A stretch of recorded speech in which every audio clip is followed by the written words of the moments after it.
अस्सलामु अलैकुम वरहमतुल्लाहि वबरकातुह।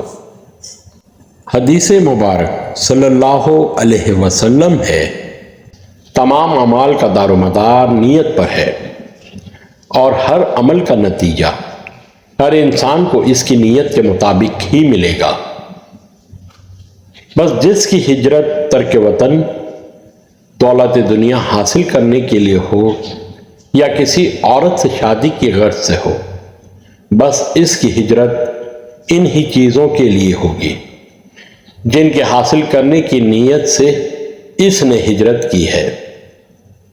सही बुखारी किताब वही के बयान में हदीस नंबर 1। अल्लाह रब्बुल इज़्ज़त से दुआ है कि कुरान और हदीस पर चलते हुए फ़िरका वारियत की लानत से बाहर निकलने की तौफीक अता फरमाए। आमीन या रब्बुल आलमीन। अस्सलामु अलैकुम व रहमतुल्लाहि व बरकातुहू।